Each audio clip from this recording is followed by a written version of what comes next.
decision that we need to take here.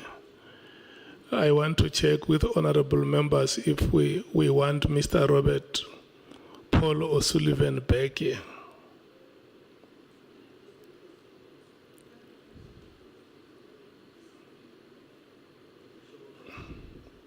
Honorable Ngola. Yeah, Chair. I think it's common cause that his evidence was not complete. So there is no doubt that we want Mr. Paul O'Sullivan back to appear in this parliament. And as part of actually showing that parliament is not a shebeen, you don't behave anyhow you want. We must actually ensure that the dignity and the decorum of parliament is not eroded by such conduct and such behaviors. So we want to set an example with Mr. Paul O'Sullivan. He must speak, he must come back here. So we suggest, Chair, that we write a letter and schedule a date for him, failing which, and the date must just be next week. Tomorrow is Friday, by Tuesday, he must appear before us, failing which we are subpoenaing him to come and appear. Thank you. Yeah, no, thanks, Chair. Chair, Paul O'Sullivan must come back to the committee, but we are making a further submission because we have been reliably told that for his previous appearance to this committee, he claimed a lot of money from Parliament. He claimed 90,000. He slept in a 6-star hotel. Whereas there is no witness who has ever booked for themselves in a 6-star hotel. So that money must not be given to him up until he comes back to the committee. Where we have a problem, Chair, where we have mixed emotions, maybe the legal advisors or our legal team can advise, is on whether we should write a letter to him or subpoena him, because the manner in which he has left the House, Chair, warrants a subpoena, in my understanding. We can subpoena him because of the manner in which he has left. Because if we write a letter to him, remember the clause that has been read to us that says if a person has been summoned, then you can lay a criminal charge if he contempts Parliament. Now, if he comes back or if we invite him, we're running out of time. If we invite him to come and it doesn't appear, or he comes and misbehaves, we're not going to lay criminal charges right on the spot because he would have not been summoned. So my view, unless the legal team suggests otherwise, our view is that let's subpoena him to come here because we do have a right in terms of the law to subpoena him. That is our position, Chair. But we agree that he must come back, and if the law was permitting, we're going to say, let's lay criminal charges against him for what he has done. You know, because we earlier agreed that they must give us an opinion. Let's stick to the decision whether we want him to come back or not. Do we want him to come back, Honorable Kalabanat? Chairperson, that's not up to me. It's up to the evidence leaders. The lawyers must decide if they want him back. I'd just like to point out he had not been subpoenaed, and he apparently had told, which I heard him mention a number of times, that he had to leave at 1 for an aeroplane. So he didn't say anything about his own private plane. He obviously had a ticket to go somewhere. So as far as I could see, he didn't break any law. But that's up to, I mean, the ruling is he had not been subpoenaed, and so he was here of his own volition, which he was the last time. He flew back to the country specifically to attend. So I think it has to be left up to the evidence leaders. There was like one question, as I think was still going to be asked by the evidence leaders. It's up to them to decide whether they need him to come back to do that. I don't think he would need to be subpoenaed to come back to answer one question. Thank you. Yeah. He is appearing before the committee, not the evidence leaders. That is why I'm circulating amongst you as committee members to hear you, what your decision would be. I mean, the evidence leaders, Advocate Mukize, I asked her, did you finish your questions? She said no.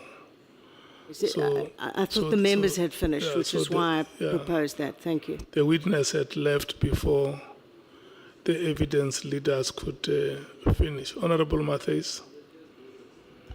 Chair, yes, he must come back. He was not relieved from this parliament. So even if there was one question, he must come back to answer that question. And then the matter, we all know he wasn't subpoenaed, but he was in contempt of this parliament because he walked out before he was released. Just like any court, you will not walk out on a magistrate or a judge before you are officially released, plain or no plain. Arrangements or no arrangements. So we must not come here and sugarcoat what that man did. Thank you, Chair. Honorable Sangon.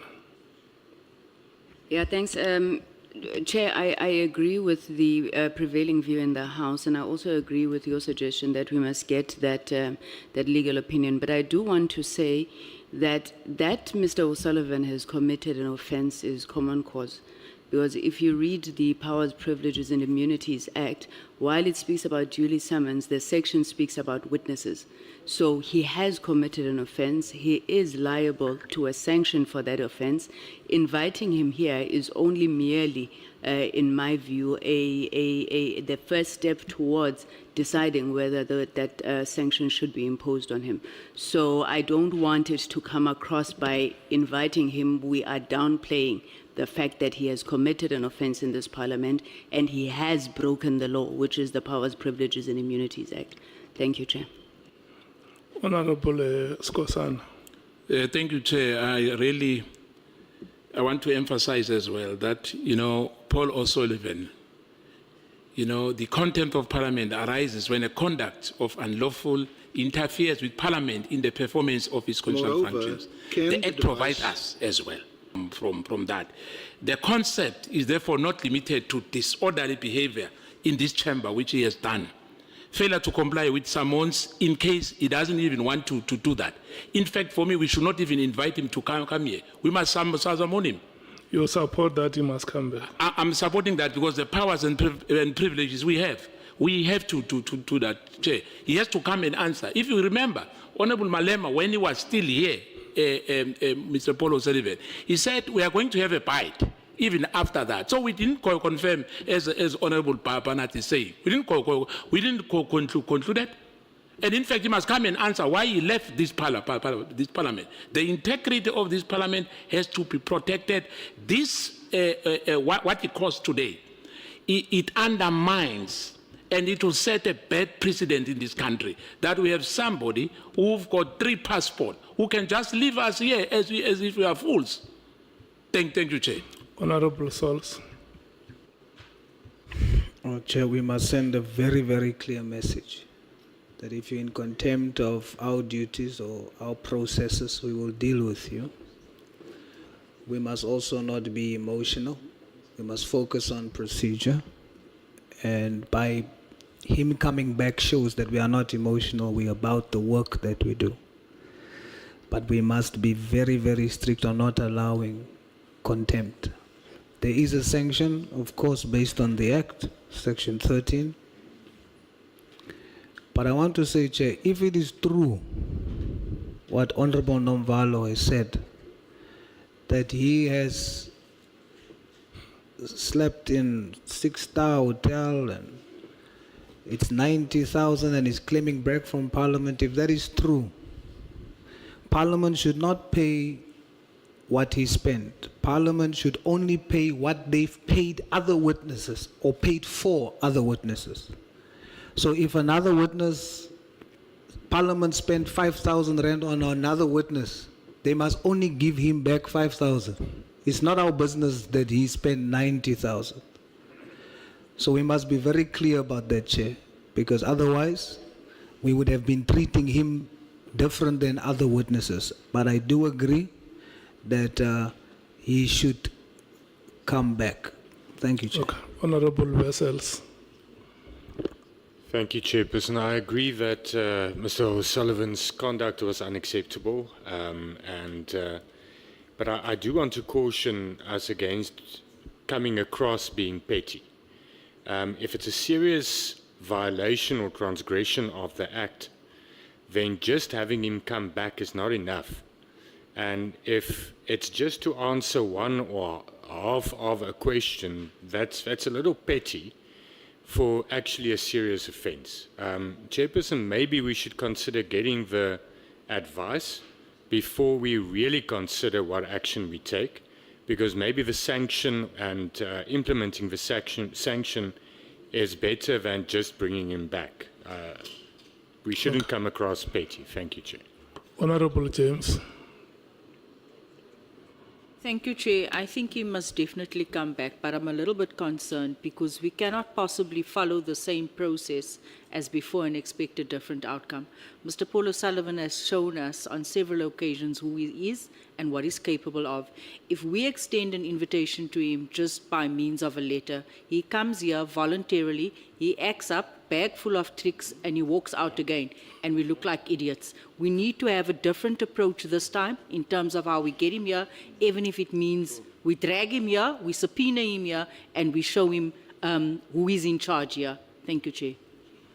Honorable Sopa. My colleagues already covered me, thank you. Okay.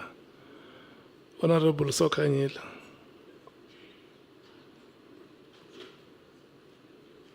Thank you, Chair. He must come, Chair. Okay. Honorable Shongwe. Chair, for me, Chair, ngithelelele petrol ngihambe ngevan ngiyomlanda. This person must be subpoenaed, Chair. My worry is one. I said this last year, Chair, ukuthi uPaul uzobaleka in this country. I worry, Chair, if we treat him soft and ask him to cela ubuye again, and he says no, then we have an option to subpoena him. We are taking it right, Chair. This guy has 3 passports. Number one, if we take his passport in South Africa, he can still exit South Africa with the Dutch or Ireland passport. So, Chair, we must be very, very strict and similar to South Africans, because South Africans because this thing what he did is very, very wrong and undermining umthetho walache. So I don't agree with Ugumbiza. I agree with Chair he must be subpoenaed so that he understands what asidlali lache. As much as Chair he can say he came on his he was willing, he came willingly. That doesn't mean he can leave at any time. Chair, when you come to Parliament, you make time and you open time for a Parliament. Look at the General, that means we are hlonipha. So it's not about us, Chair, it's about South Africans. We are here because of a vote of South Africans. We must respect that. Paul Sullivan said his safety is not 100%. He can't come here and all that. But when he left here at Delela, he left here without even thinking of his security, he even drove himself out of here. So we must not consider such nonsense, Chair. He's busy calling us rubbish and stuff here. That guy undermines us, and the chairman angithi simsapone, simbizela ngesapone. We must not call him to or ask him to come here. We must subpoena him ezela. Okay. Advocate Arensa.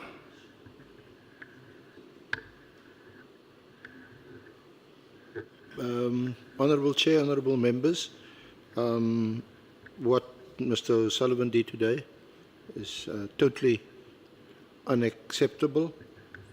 It would otherwise be unparliamentary and be subject to whatever sanctions the House imposes in such circumstances. We did, and my colleague Advocate Mkhize did have some questions left for him. So it's also in circumstances where his evidence has still not been concluded. So from the evidence leader's viewpoint, he needs to come back to conclude his evidence and then deal with the issue of his walkout. Thank you, Chair. Okay.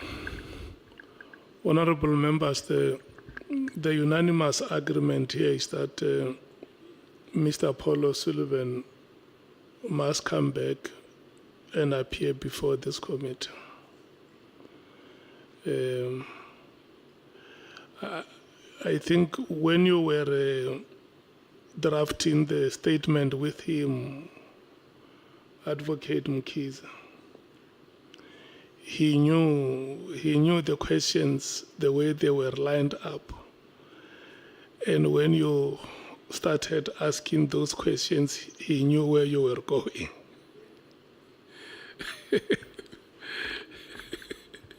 And there was no other way to escape from the proceedings. But look, you know, when I was at a primary school, there used to be a short story with the heading, No, I